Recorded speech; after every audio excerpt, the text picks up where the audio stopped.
So I just want to say hi to everyone. I'm Rhonda Blackburn. I am the CIO for TxDLA and the co-chair of professional development with Kelly. Love these webinars, so I can't wait to get us in here and jump right in. Let Kelly introduce herself. Hi, I'm Dr. Kelly Irwin. I, as Rhonda said, am professional development co-chair with her. I am also president-elect, which means I will be in charge of running the conference and getting everything organized for next year. So looking forward in advance to having you all participate. And I love these bite-sized learning webinars too. They're every single time I pick up a golden nugget, and they're just some of my favorites. So welcome. And I need to update your thing now. Oh yeah. Well, just in case you got this, the link to join this webinar from a different location, if you're looking for it from our website, you can go to txdla.org, click on Learn, and go to our bite-sized learning webinars. All of our different webinars are listed there. I think we're almost booked out for the year. I'm really excited. So hope to see y'all here more. And this one is, at least the 14th, is Crafting Impact Professional Development for Design to Delivery. But next month, make sure you come back. It's Attention and Accessibility in the Online Environment on June 11th. This is a webinar. It's not a webinar. It is a meeting, a Zoom meeting. And so we are recording this, and you can use the chat as y'all been doing. You can unmute if you want to ask a question, but we ask that you stay on mute during the webinar, so that way we don't have any background noise. So now we would love to turn it over to Amy and let her introduce herself and get started and talk about crafting impact professional development from design to delivery. Awesome. I'm so happy to be here, you guys. Thanks for having me and giving me a chance to talk about I don't know, it used to be my favorite subject. Now it's maybe my second favorite subject. Now I spend almost every day talking about AI all day long. And so I might hit you with some of that too, and just how it's impacting what we do with PD. So in case you don't know me or we haven't met before, I'm the founder of friEdTech. We are an education technology teaching professional development company, and professional development is really everything that we do. And the context that we work within is normally education. But we do work for a lot of big companies too. So we did a project, for example, last year for Google, where we built a tool that's now been deployed worldwide for sales teams. And they use the tool that we built in order to build implementation plans mostly for large organizations. So in a lot of countries, the entire country will adopt a tool like Google, for example, and they need an implementation plan that can scale pretty much infinitely. So a lot of times, I'm from Texas, and we think a large school district is, maybe our idea of large starts at 100,000, and this might be, 500,000 or 1 million students in an organization that is moving to Google. So they needed a tool that did that, and we got tapped to do that work. Actually, all the other partners who were asked to bid on the work said, no, we're not touching that with a 10-foot pole. And we said, yeah, we don't know how to do that, but we'll try to figure it out. So we do all kinds of crazy things, but the thing that we're really best known for and that we love the most is creating impactful professional development. And it just really matters a lot. And it matters even more now with the AI stuff that's going on in the world. So please do use the chat. Let me know if you have any questions about what I'm telling you about today, or if you want me to pivot to something or show you an example or whatever. So just please do use that. I'm trying to keep an eye on it. Hey, Amy, I'm going to pause you for 2 seconds. I'm not sure if it's on my end because I have been having problems with my computer today, but your mic is going in and out a little bit. Are you hearing that too, Rhonda? Yeah, so sometimes it's really hard to hear you, and other times you come in clearly, so it's kind of going. Well, I can fix this. How's that? We knew you could. So. Is that better? Oh, that's much better. Perfect. Okay. Thank you. All right, cool. Thanks to the Yeti.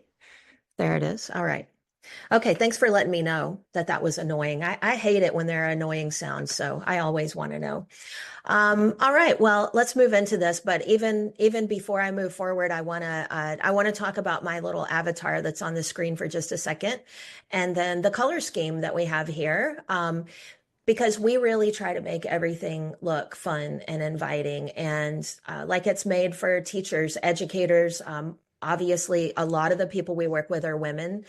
So we just let our own design skills shine here. And we actually have a person on our team who is by training a graphic designer, but she was also a teacher.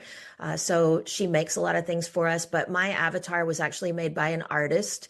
When I met this artist, she was a teacher. She now has had art exhibits in Los Angeles. She has sold little characters like the one you see made of me right here to Ellen DeGeneres and Lizzo and all kinds of other celebrities. And she makes these little characters out of paper. She started out when I met her, she was doing it in PowerPoint, and now she uses Adobe tools to do these kind of things. But she made one of these for everybody on our team, and we use them all the time to represent ourselves. And we just think it's really fun. We have business cards with those little characters on there, and it's just a great, fun little touch. And we like to find those fun little touches wherever we can. Another thing I wanted to point out to you is Lauren, and I can't move my annotate button to go back, but on the previous slide, you would have seen, could I go back there, that Lauren has created some like moving things here.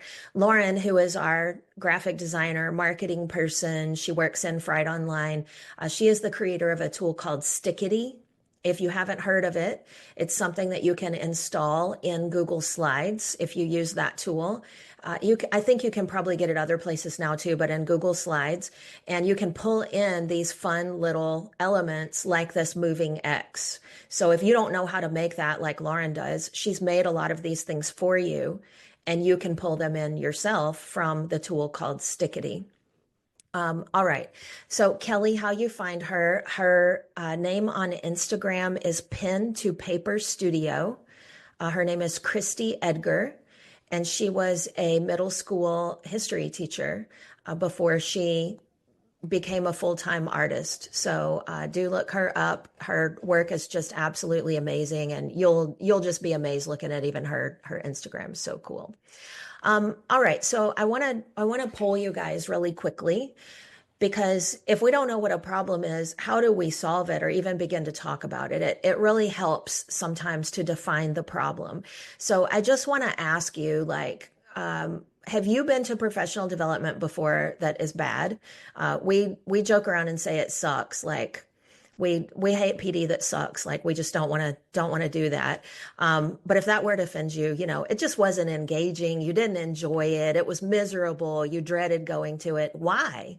Why did that happen? What were the things that made it bad for you? So if you will throw something in the chat, I would love to see what you say about this. I've had the opportunity to poll hundreds of people, hundreds of teachers, educators, and ask them this question. Thank you guys so much. Right, Kelly, blah, blah, blah. Being talked at, never applied to what you needed to know, not interactive. Exactly. Yeah, I can't say, I can't participate. Couldn't engage with other people. Great. Thank you guys for that. You can keep throwing those in there. These are all the same things teachers said. So one of the things they have said is they feel like they're being told about a problem or warned about doing something wrong, in trouble when they're in professional development. Like, I'm here because you think I didn't do this right before. So there wasn't any acknowledgement of people's expertise. That's a big problem. So there's all kinds of problems. And when we started asking people, what is it that you don't like about this experience? And then we started designing to avoid those problems, we got better and better. So one thing that I always tell people to do, if you deliver professional development, painful as it can be sometimes, make an evaluation form. It doesn't have to be anything elaborate, but make an evaluation form and start asking people what they liked and what they didn't. And Get yourself in a good headspace and then read it. It's really hard not to overfocus on anybody who's negative. I did a session yesterday. It had 60 people in it. I worked with them all day long. And my colleague sent me the evaluation overall score today. It was really, really good. One person did not give me a perfect score in my overall evaluation, which is really good, right? One person said it was a 4 instead of a 5. And what does my brain want to do? I want to go look and see who was the person who gave me a 4. Which person said this wasn't the best PD they've ever been to in their life? And then how can I make that better for that person? That's what our mind wants to do. And it's our old, avoid stepping on the snake brain that keeps us going to that spot. But try to get yourself out of that headspace. Did the person have any kind of legitimate feedback for you that you can use? If they didn't, oh, well, sometimes people don't have a good day. So asking those questions, though, and then using that feedback is a core part of what we do. And obviously, everybody who works for friEdTech, they get evaluated on every single session they do by every single person who attends. And we incentivize people to evaluate us. So we will give them a sticker if they show us that they have submitted their evaluation, for example, or send them something from the session in order to get them to evaluate what we've done. We're like, oh, you hated it, but you filled out the evaluation form because you want the takeaway, whatever it is. So, maybe you didn't hate it that much. So doing that will really help you make your practice better if that's of interest to you. So some other things that we really try to do differently because of our own, looking at our own data and asking people these important questions about what they liked and what they didn't. And you guys have brought up some of these things. The old way of sitting and getting, like, we're going to do that today, but we're here for an hour and we're virtual. If we were face to face, we would have a lot more options. And if we were here all day long, we would not be doing this model for all day long. So this only works in short periods of time. And I think we all have kind of come to learn that, especially during the pandemic. We were like, oh my gosh, if somebody makes me go to a day-long Zoom, I'm going to lose it, The old way also is that what we train a lot of times is technology related. And it's not because we think technology is the only way to do things. It's just because technology is the tool of the age that we live in. That's just what it is. We wouldn't be training people how to use pencils if it was the 19th century still, because we didn't need training on that. But now the tools are a lot more complex. The ways to use them are a lot more varied. It's hard to even know what they all are sometimes. But now, so technology training and all of the professional development that we do is really for everyone now. And it's attainable for everyone, especially with the introduction of AI. We can all use technology, and AI has not made technology less accessible for everyone. It's made it more accessible and attainable for everyone because it's how we work with computers using natural language. So that's a profound shift that's happening right now. The old way is that PD is always about the students. So we're designing because we want our students to know something or do something or whatever. But when we bypass our own audience, we're just missing such an opportunity there. So don't bypass your own audience. This presentation I'm showing you today is designed for you, not necessarily for the people you're going to be working with. So remember those people. What do they care about? What do they like? What do they want to know? What matters to them? That's really important. A lot of times in the old days, we only did what we called professional development when we had a new implementation or a new curriculum that everybody had to implement. But the way that we do professional development, the way we teach teachers to teach, makes any curriculum better. So we're no longer just pigeonholed into that spot where we wait until something brand new is coming down and then we do PD. We want to be doing this all the time. The old way, to be honest, when I was a teacher, I usually did not look forward to go into professional development. I kind of dreaded it. I knew it was something I was going to have to endure and get through. I expected sometimes to go there and really not understand what people were talking about. I always joke, and it's really not a joke. It's really true stuff, that for years I went to professional development about differentiated instruction, and I didn't really know what they meant by that. And every time, part of my brain was struggling to figure it out, and part of my brain was like, just kind of mad that they weren't giving me any examples I could actually use to understand what they wanted me to do. It was very frustrating. So we want to avoid that at all costs. We want to fill what we do with joy. We want people to be reminded why they teach, or if you're working with people in other fields, why they do what they do. And the old way in my field of this tech-based world we live in was where to click. And we say that training is where to click, and professional development includes why you should. So it's the way that we do it is, of course, we want you to know where to click, but we also want you to know why it's important to do it. Because if we don't know a reason why we're doing it, what difference does it make anyway? Like, it just doesn't. So that's super important to always remember. All right, remember, if you have questions or if you want to steer my direction, feel free to pop into the chat. I'm trying to keep an eye on it. All right, so training versus professional development. It's a really important distinction, and these words are really used interchangeably. And I'll tell you why it came to my attention is because I do what I do. And obviously we have competitors, and one of our competitors, or a place that often our clients think is our competitor, are companies that make hardware. So for example, most classrooms now have an interactive flat panel in them. That's a very, very common piece of classroom equipment. And we are asked constantly to participate in bids with vendors who are selling these pieces of hardware. And the problem is that a lot of times we're actually competing against the company that's making the hardware. And that's strange, because they do not do what we do at all. What they do is called training. They come to the school and they show people what the buttons do, how to plug things in or connect to them, and the different features of the product that they're selling. And that is a different thing from professional development. In professional development, we want to show people, in our case, the context of what we do is education. So we want to show them how they can change their classroom practices, their practices that are engaging students. And we want to give them a lot of examples and templates for what that looks like. And then we want them to try that out in the context of the hardware in that case. And those are two really different things. To know where a button is versus to know how I create something that's going to be impacting my role is a different skill set. Hopefully you guys would all agree with me. That's a really different thing to be doing. But sometimes, unfortunately for us, it's a hard sell, because guess how much it costs to get the hardware manufacturer out there to do that? I mean, it's free, because they want to sell you the hardware. But what they have to put in front of your teachers is also not as high value as what we do, because they're not going to teach your teachers how to be better at what they do. That's not what they're there for. They're literally going to show them where the buttons are. And that's valuable too, but it's just a very different thing.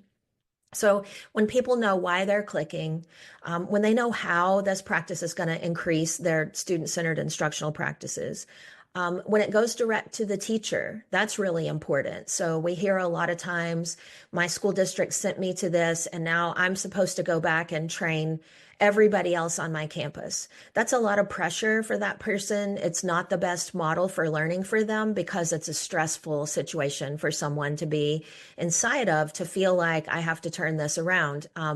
Sometimes I love that we make what we do look really easy. I love it when people who don't really even know how to use a computer come up to us after a session and say, how can I work for you? I love what you do. I want to do that. And that's super flattering, because what it means we've done is we made what we did look easy.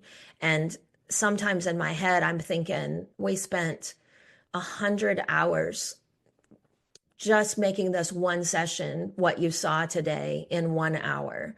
And I just can't even express to you how much time and attention to detail we've put into this. And that it looked like something so easy is actually a win and a compliment. So I try to remember to take it that way. So we want to see an increase in student engagement, of course, but we also want to see teachers engaged, our end users, our customers engaged in what they're doing. And we want this to carry into the future and increase competence in whatever. So we're well known for our Google professional development. Adobe is actually our biggest partner now, not Google. But we want them to have competence across whatever platform it is that we're working on them with, or in their teaching, if that's the core competency that we're working on. Another thing that we talk about and say all the time is that successful PD solves a problem the attendee has. So if Rhonda or Kelly come to my session and I can't help them see what we are supposed to talk about today as related to them, then that's kind of a fail. Like, it's hard to get somebody to pay attention to something that they don't see how it impacts them. So we try to, where we can, use a needs assessment, or at least talk to the people who are planning the professional development. Why are you hiring us to do this work? Why do you think that this solves a problem? Why do you think you have this problem? How do you know this is what people want? So we ask a lot of questions like that because we want to go in and feel informed. Sometimes it's really interesting when we do get in there and work with people. I did a session recently. I was hired by a district to go and work with their teachers, and I had talked a lot to the people who worked at the district level about the problem they were trying to solve. And when I got there and I talked to a group of teachers in a small group without district leadership there, they actually told me the problems were really different from what the leadership had described from their perspective. So it's interesting, sometimes the people who hire us don't really know what the problems of the end users are. So asking a lot of questions helps sometimes. We always gather that feedback. That often helps us. And we look at the requests for professional development. So when those come in, we try to recognize patterns across different school districts. Generally speaking, our end users will be looking at solving the same problem at the same time. How they want to solve that may be different, but those problems tend to kind of gather at certain times. And then it's great for us. Once in a while, we get the opportunity to do observations or walkthroughs to gather data. I'll tell you a story really quickly about a school I worked with many years ago. The middle school principal called me and she said, I need your help with classroom management. And it's not a thing that I normally train, but I thought it was a really intriguing problem to have. She was at a private school and her student population was really affluent. At the time, I worked in the poorest school district in Texas, and I was a staff development director. And so I thought, well, this will be a different kind of problem to deal with. This should be interesting. And I asked her, can I come and just kind of study the problem a little bit before I tell you whether I'm going to be able to help you with this or not? So she said, sure. So I spent about 5 hours in the school, in classrooms, just sitting, watching what was going on in classrooms. And remember that the principal had called me and told me they had these discipline problems. So after I observed, I thought, okay, well, there aren't any discipline problems here. I don't know what she's talking about. So I had to go back to her and say, why do you think this is a problem? And she said, well, I know it's a problem because these teachers are they're writing referrals constantly, the teachers, and it was the teachers. And I thought, oh, okay. So she thinks it's a problem because teachers are telling her it's a problem. So as I kept looking at it, what I found out was there wasn't actually a student problem. So both the principal and the teachers thought they had a student problem, and what they actually had was a lack of understanding of teachers. So what I ended up doing with them is I brought them all into a room together, and as they walked into the room, I gave them a card, and it put them into a group. I had 3 different groups, and one group, they all had the same assignment. Then I gave them all the same assignment to complete. And one group I asked to work completely independently. They couldn't talk to their other team members. They couldn't ask anybody questions. They had a textbook they could use. They couldn't use the internet. Another group could use the internet and they could talk to each other, but they had to stay in the room and they had to follow a few rules.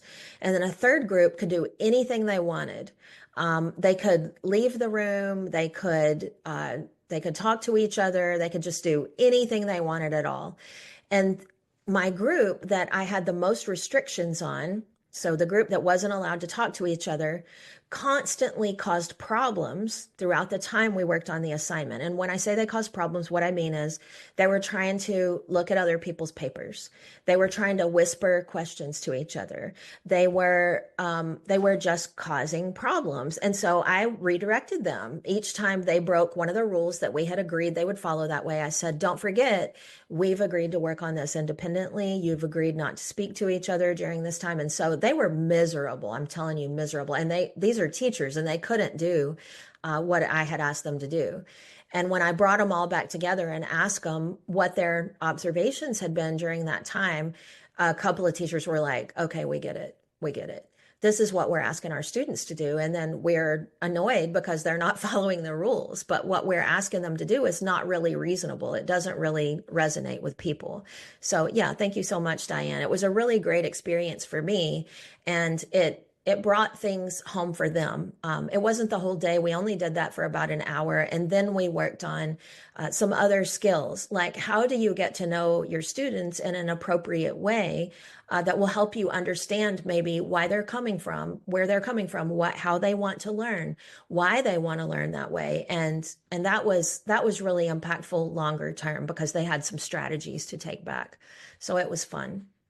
I talked before, I mentioned for just a second making a needs assessment. And I want to go back to that for a minute because I've taken my fair share of needs assessments myself or used instruments I thought people was their goal there. And I observed some things there. And then I got a chance again to work with an organization inside Google that does government work. So it's a different division than we normally work with. And I got to work with this really brilliant woman. Her name's Kate. And she just thinks completely differently from anybody I normally work with. And she really helped me refine our needs assessment for a project that we worked on with them. And we used this across the United States. I think we had 10 different states where we did a project where we were working on Google certification. And the metric she really wanted to show is she really wanted to show that people were able to use these tools better after we worked with them. So she needed data to support that. And so we worked on how do we figure out what people need, and then how do we figure out whether we achieve the goal. So we made this needs assessment and we learned some things. One thing we learned is do not make a middle answer. So if you'll notice, most needs assessments have 5 choices. And when you go back and look at what people select, they often select a 3. And our hypothesis about why they do that is that especially teachers, they're very worried about being judged based on saying that they don't have a skill. So they believe most of the time falsely that other people have a skill that they lack, and that it will, right, Diane? It will potentially make them look bad if they say they don't have it. But they also don't want to say that they know how to do something that they really are not sure they know how to do, because they don't want to be asked to go and teach others. So one of the first changes we made, the easiest changes we made, is we just took out the 3 as an answer choice. So they have to answer 1, 2, 3, or 4. And it let us narrow down our data, because what it told us is if I give you a 1 or a 2, I don't know. And if I give you a 3 or a 4, I know. And otherwise, we're sitting at 3 and everybody says 3 on everything, and we just don't have good information. The other thing that we learned when we really dug into needs assessments is that you have to get very specific. I can't ask somebody if they know how to use Google Slides, because my problem that happens is that people who don't know anything important about how to use Google Slides think they know a lot. They can make a new presentation and they can type stuff on the slide. What else is there to know? That's what you do with Google Slides. I'm done here. I can put it in presentation mode and move on. The person who knows a lot about it, a lot about Google Slides, is like, oh my gosh, there's all these add-ons I can use in Google Slides. There must be hundreds of them in the store. I only use 3. You can use Slides to be an interactive tool. You can use it to be a presentation tool. You can insert YouTube videos. You can set timings in the YouTube videos. You can use animations. I've never done that. I don't even know how to make one of those. I don't think I know very much about Google Slides at all, but you see how much more the second person knows than the first, but they know how much. Exactly, Courtney. Thank you. I always forget the name of it. It's the Dunning-Kruger effect. If you don't know much, you're left thinking you know a lot more than you do. And it's the same thing that makes that participant come up to us after the session and say, how do I get your job? I want to do what you do. Well, we made it look easy for you, and I'm glad it feels approachable right now. It's actually a whole field. I've worked my whole life to do what I do today, but that's a good thing sometimes in some cases. So those two things, getting really, really specific with the skills you're talking about, asking very specific questions like the ones you see on the screen right there, and getting rid of the middle answer choice is a really important thing that we learned as we were making these. When we're designing things, we do some things that maybe are surprising and some things that you would obviously do. First of all, we really try to think about who needs it and why. If we can talk to that person, we do that. That's not always an option for us, but we try to do that. And if we can't, when we go and start presenting something, then we talk to the people who are the end users, and we ask a lot of questions, and we try to ask specific questions, and we try to make sure that our feelings aren't on the line. A lot of times the person who designs what you see in front of you is not the person delivering it. So that gives us a little bit of separation there, and makes us maybe a little bit more able to take that feedback as individuals. We try to make it accessible and user-friendly. So thankfully, we have had great users who have pushed us in the direction of making sure that things are accessible, especially we have an online learning platform. Love for you guys to take a look at it. It's called friEdOnline, and we have several free courses that I know anybody would love and could learn a lot from. I'd love for you guys to go there and get enrolled in some courses and learn with us online. We take a lot of effort to make sure all of that stuff is accessible for people who are deaf or people who are vision impaired, because of some awesome instructional technology directors across the country who have given us the feedback we needed to make that the most accessible it could be.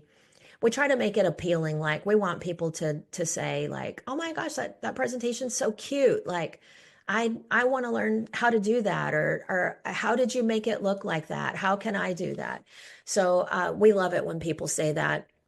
And then these last two things, I'm kind of scared to click because I can't go back. If anybody can tell me how to move my little annotation pin, I would be so thrilled, because it's keeping me from being able to go backward. And I don't know how to move it somewhere else. So if you know how to let me move it, like if I weren't talking to you right now, I could probably figure it out, but I'm scared to click forward because I can't go back. We try to only give people a little bit. So I hope, like, hopefully it's obvious to you and you agree with me that I know a lot about this topic, but I'm not even going to try to tell you everything I know today. And I'm not even going to try to convince you that I know more than I do about it.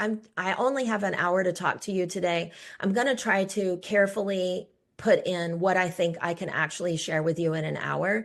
And there's a couple of different reasons. One is I don't want to overwhelm you so much that when we leave, your head feels like it's going to explode and you can't remember anything you learned because you got so overwhelmed.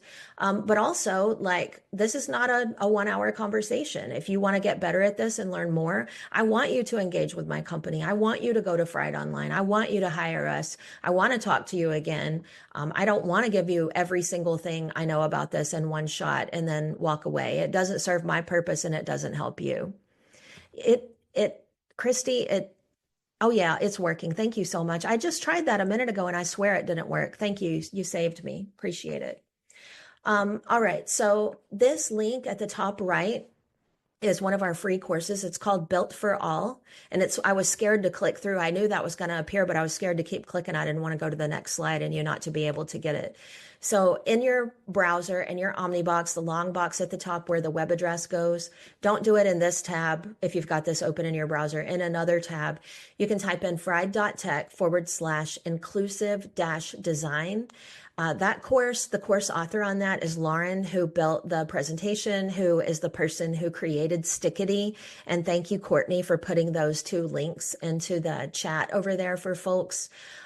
She is just an amazing designer, also a teacher, and she really is great at I don't know, so many things about accessibility.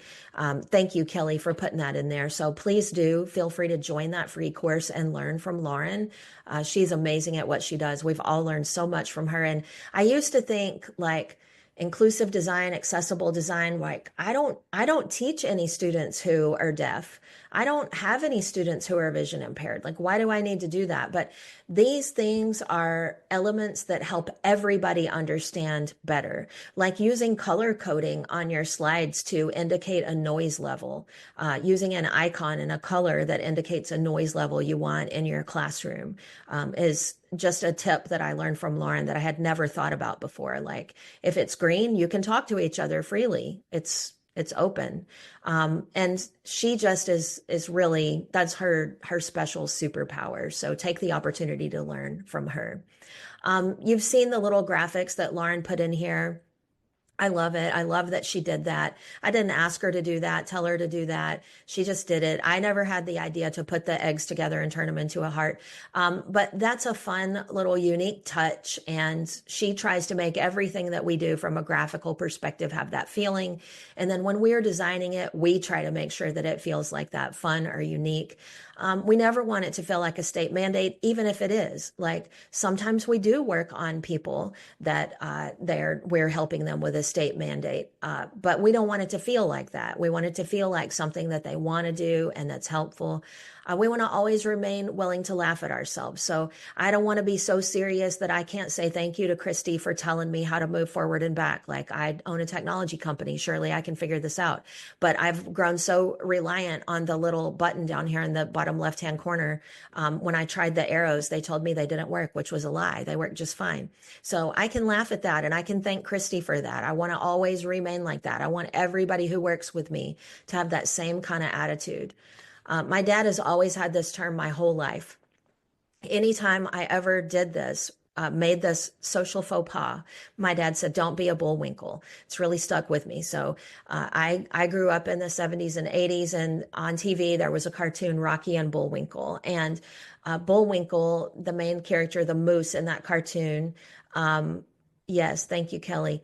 He would have this persona he adopted called Professor Know-It-All, and he would put on his glasses and his jacket, and he would start like being a real know-it-all and telling everybody everything they needed to do or know. And it was this obnoxious character, and that was Professor Bullwinkle. So my dad would always say that, don't be a bullwinkle. And we've taken this at friEdTech, and we extend it a little bit when we teach this to people when we onboard them at our company. And it's this: if you come up to me after a session and you say, "Hey, Amy, did you know this or that about whatever I was teaching that day?" Or maybe something even unrelated. I never ever say, "Yes, of course I already knew this. I do this all day long, every day. Of course I know that." No, I'm never going to say that. I'm going to say, "Thank you so much for telling me that. That is so awesome. I didn't say I don't know that. I didn't say anything about that. I just said thank you, because you know what? Next time you tell me something, I might not know that. I might never have heard that before. It might be a new tool I've never heard of, or a way to do something I've never thought of." And tons of our good ideas come from teachers who come up to us after sessions and say, "Did you know that?" If we say, "Of course we knew that," one time, not only that person, but anybody around who hears that's never going to tell us another thing again. So you don't want to be a bullwinkle. It's going to harm you in the long run.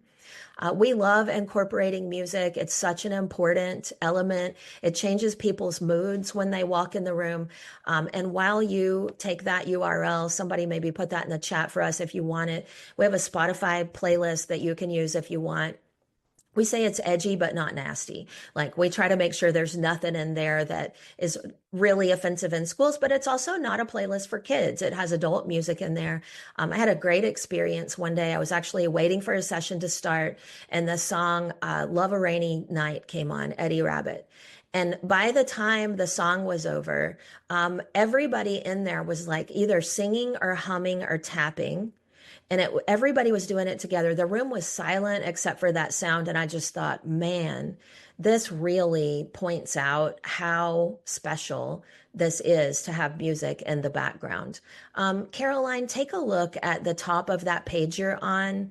at the free courses, and I think there's a part of that course that's available there for free. And if not, let me know. I can get you guys a code to that if you want to take it. But I believe that, thank you very much, Kelly, that there's a link to a section of that course that's completely free. Another thing that we always want to do, and it's something that you guys pointed out as an issue in the beginning, is sometimes we don't have a way to interact with the content. So we want to make something hands-on.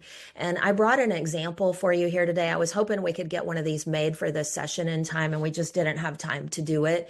But I want to show you this tool. So this is a way that we try to make learning more accessible and interactive for people, even when we're not in the same room. So maybe just most of our online courses have this tool. It's called a note catcher. And what it does is it aligns with the course that's in front of you, and it gives you a place to take notes. There are references to this tool inside whatever course you're taking. And it just kind of reminds you of some things. So when you get one of these, it saves to your Google Drive or your Microsoft. You can get it in PowerPoint version too if you want to. You can get it in whatever format you like. You can download it to your computer if you want and use it with the standalone version of PowerPoint. However you want to interact with it, you can. But what it does is just ties back to the course and gives you a space to interact with whatever you are reading and whatever we want to teach you more about. So it's a way that we can make things more hands-on. We've had a lot of teachers ask us when they see Note Catcher and they interact with it. Thank you, Caroline, for letting us know. They say, oh my gosh, can I do that in my classroom? And of course, we always say, absolutely. You can make a note catcher for anything in your classroom. If students are reading something, have a note catcher that goes along with it. All it is just a Google Slides presentation that we've given people. We gave people the rights to make a copy of it. So it's not anything earth-shattering from a technological point of view, but it helps people to connect to the content. And that's really important. We also want to ask people, how are people going to incorporate AI into what they're doing now? So it's a part of everything we do at friEdTech every day, all day long. Teachers who are in the know are really understanding how AI is incorporating into everything they're doing. And then oftentimes we're working with schools now where AI is incorporated into what students are doing. Believe it or not, that's absolutely happening in a school near you. You want to ask yourself, why does this make sense for my audience, and what type of technology or whatever, sometimes it's not technology, sometimes it's a piece of paper, will this require? And then what time are they going to need to complete this? So we don't want to rush people through their own interactions with materials. We want to include that time. And then I love physical cues. So I used to do this in my classroom when I was a high school teacher. I still use this when I don't know what adults are feeling. So it's just a quick thing, and I'll show it to you right now. I know you can, I may be really small on your screen, but you can see me. I ask my adult learners, I ask everybody to make eye contact with me. So I say, everybody, please look at me right now. I look around the room. I make sure everybody's looking at me. And then I say, keep your eyes on me until this activity's over. I want to be able to make eye contact with you as I move through the room. So I look around, I make sure they're doing it. And then I say, if what I'm talking about right now makes sense to you, hold your hand right here. If it doesn't make sense to you, you're not getting it, you don't understand what's going on right now, hold your hand right here. So remember, they're all still making eye contact with me. That means they're not looking at the person next to them. Also, this is pretty subtle if you're sitting next to somebody. So I use this with my high school kids because they would do this where they wouldn't raise their hand and tell me something didn't make sense, but they would do this. And my adult learners are the same way. If I have a group of principals in the room, or superintendents especially, they're not going to raise their hand and say, that doesn't make sense. Now, librarians, media specialists, they usually will, but not my superintendents and principals. It's a different kind of group, and they won't do it. So I love those little just physical cues. If you haven't ever used Pear Deck before, tools like Pear Deck, and there are a lot of analogs out there. We love Pear Deck. They give us a premium trial that we can give out to people if anybody wants it. So Pear Deck, this will make any presentation interactive really, really easily. You can give people a URL at the beginning. They can all be looking at the slides with you. You can control if you want to use instructor mode, then you can control how they move through the presentation. You can give them ways to interact with it. And it's all really, really easy to pull over. So do get that trial and pull that into your Google Slides or whatever tool you use to present and make that more interactive really, really easily. All right. The other thing is to avoid your own inclination to love bomb people. So I don't know if you've been noticing how many tabs I have pulled up here. I don't know if I can resist showing you some of these other things. And I don't know how our time is going to go. But if I run out of time, I am not going to try to fit in these other materials that I brought with me today. Because love bombing does not actually feel like love.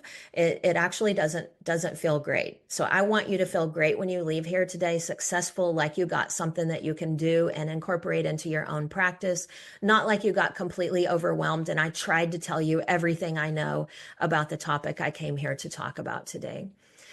If you can, incorporate graphics, games, surveys, other ways for people to give you formative feedback. So what are we doing during our 6-hour session that is getting people back on track if things do go awry, which we know that can happen in any kind of learning environment as things kind of go sideways. What do we have built in to sort of bring things back? So one thing that we like to do a lot of is incorporating something called the challenge. So what we do is just put some simple directions on the screen, get people into groups. They're talking to each other. That's really powerful. And then we want to give them some little prompts or cues. Like, for example, everybody's supposed to offer a suggestion or idea, but what do you do if that group is just sitting staring at each other? Well, then it becomes the person's responsibility who has the most siblings in the group, or whose birthday is the closest to January 1st, or something like that. The person who has the longest hair.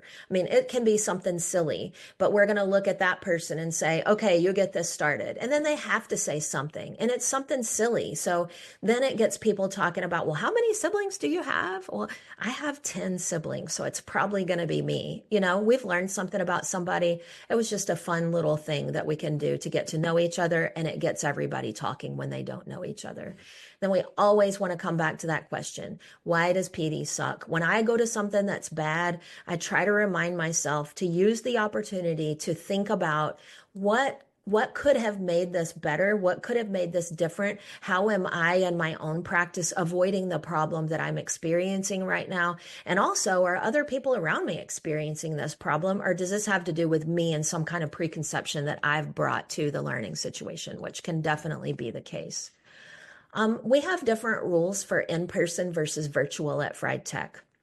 And I'm going to give you, before we leave this slide, I'm going to give you, I think, a really, really valuable asset and resource that we have at friEdTech. We use it to train new people who come on as part-time learning guides. So we have full-time learning guides, and we also have people who we use who don't work with us full-time. They work in school districts, but they're just excellent at usually some specific thing. We don't have the expertise on our staff.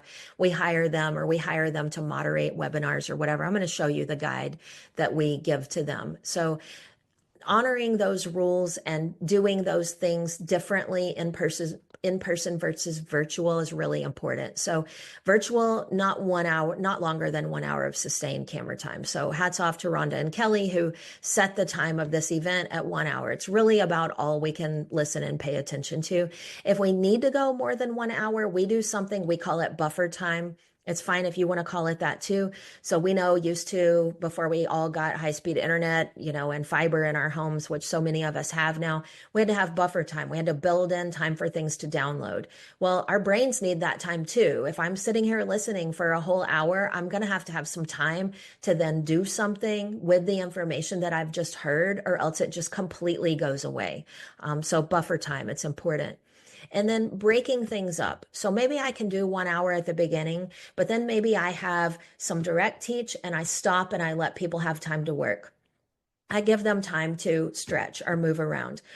That really matters a lot. And we love having people actually turn things in. It's not something that's done very often in adult professional development, but it's really important to have people turn things in. If I give you an assignment, and I'm never going to know whether you did it or not, your motivation to do that's probably pretty low. But if you know that those things are going to be turned in, and in a minute on the screen, I'm going to click through and show everybody your work, then your motivation to do this work just went way up. And that's what we want. We want everybody to feel motivated to do the work. We think what we're doing is really important. Somebody who hired us to do it thinks it's really important. So it becomes important because we all agree that it is. All right. So how to be a great virtual presenter is the tool I told you I wanted to show you. You can make a copy of this document if you use that URL. I'll go back to it for a second. It's friEdTech/presenter. And these are things that we tell people about what we want them to do when they're working for us. We want them to use these best practices to be a great virtual presenter, because that's our expectation, is that everybody who works with us, everybody who does this work is great. So using a headset, for example, I came here today. I had a headset on. My headset wasn't working right. I had a microphone sitting on my desk. It was already plugged in. I have a backup all the time. So we want people to do things like, and think about that. I need to think about whether I'm going to add that to my list, because it did end up mattering to me today that I had that. We want to have a background. So my background is very busy, definitely. This is the front room of my house, my office. But I think that it's kind of visually appealing. It kind of goes along with the vibe of our company. I've got a hopefully kind of consistent, symmetrical thing happening. So we want people to think about that. If people have like, they're doing it from their bedroom and their bed's not made or whatever, we'll just blur it. It's important. So we just give all kinds of tips like this, and hopefully they help you guys too. We don't want people to ever write a script. When people write a script, they do weird things. It makes us want to go back and read it. It doesn't feel natural to people. They just don't like it. They don't enjoy it as much.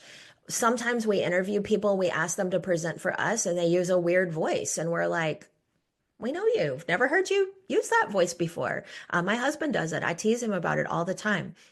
He does not work doing this job, so it's okay. But as soon as he knows he's being recorded, he starts talking so weird, and we don't want people to do that. So we want to point out to them, this is a thing that happens sometimes to people when they're not comfortable with this. Get comfortable with it and do it a lot, and you'll stop doing that. It's important. So please do read through those. I hope they help you. They definitely help us make sure everybody's doing an excellent job in their virtual presenting. So I didn't leave you very much time today, but hopefully a couple of minutes before Kelly and Rhonda need to take back over. Do you guys have any lingering questions? And if not, I will gladly turn it back over to them, but also glad to answer any questions if you got. I can also answer in the chat if you think of anything. Thank you guys so much for letting me be here today. I hope that was what you're expecting and there was something good in there for everybody. Hope it very much. Amy, this was fantastic. And, I do this for a living, and I was like frantically taking notes, going between my two screens. And I always have fun listening to you and anybody on friEdTech when you guys do sessions. So I'm always excited. But yes, I feel like I want to go, oh, I need more. Oh, I need more. Oh, great. So that's exactly how I want you to feel. Please do. Please do. PD part 2. Yes, that would be awesome. You almost can't shut me up about this. I'll tell you the stuff that I didn't show you today that I want to talk about. I would really love to come back and talk about, and I promise I'll be like super, super brief about it. But we have this new academy that we're doing right now, and it's an academy around AI. And then we're working with leaders to develop policy. And this is a really fun thing. I'd love to come back and talk about how to make something like this. So this isn't acceptable or not. I got the idea from Carrie Fulgham in Lubbock ISD. And this is an infinite stack of dots. So if you come to this slide and you think that this use of AI is okay, then you pull over a green dot. And if you think it's not okay, you pull over a red dot. And everybody in the activity does this. And then we're able to take a look at what people's opinions are about these different uses of AI. So yeah, Diane, I'd love to come back and talk about how we build note catchers. I could even get Lauren over here to talk about that from a design perspective if you guys would like. That'd be super fun. Yeah, no, I think Kelly and I are already like penciling you in next year. So. Yay, thanks. Perfect. Yes. are there any questions that anyone has for Amy? I mean, my mind is still reeling, so I don't know if I have a whole lot of questions. I have to process. Well, that's okay. You guys fill out that eval form and I'll pop my email address in here and then I will leave you guys to finish your meeting. And there's my email address if anybody thinks of anything later. And thank you for having me. Thank you. Bye. So I definitely want to thank Amy for her presentation. Like I said, this was amazing. So much great information. I was frantically taking notes, but thinking I can go to her website too and find a lot of that stuff. So I am there. But as we wrap up, helps if I go to over here. Remember, come and visit us on our website. There's a lot of information here, but you can always find more webinars that we have going on under Learn. And could not do this without our amazing partners. We have lots of them up there. Diamond is Anthology with Platinum at UNT, and our gold, silver, and bronze and vendors. So we want to thank them as well. I do want to put this up there, save the date. Our 2025 Fall Leadership Workshop is in South Padre Island, October 15th through the 17th. And our annual conference that Kelly will be putting together is going to be in Galveston, March 23rd through the 26th. You want to make sure that's all on your calendars. And definitely, if you are not part of TxDLA, we'd love for you to join us. It's only $50 for the entire year, or come to our conference. You get a membership then, but you get lots of, you get our community knowledge base and all different kinds of stuff that we have available for you. But you can also follow us, not only going to our website at txdla.org, but you can follow us on X, Facebook, Instagram, LinkedIn, and YouTube. And that is, oh, you don't need to see that. That's all I have. But if there's anything else, thank y'all so much for coming. I don't know, Kelly, if you want to say anything. Yeah, no, thanks for joining us. PD is such a hot topic and an important topic. Lots of great takeaways. This session is recorded, and as Rhonda was saying, we have a sort of a knowledge hub on the TxDLA website. So a way for you to see this again if you need to rewatch it, as I know I will a couple of times, just because there was so much great information. So yeah, thanks for joining us, and we look forward to seeing you at the next webinar. Bye, everybody.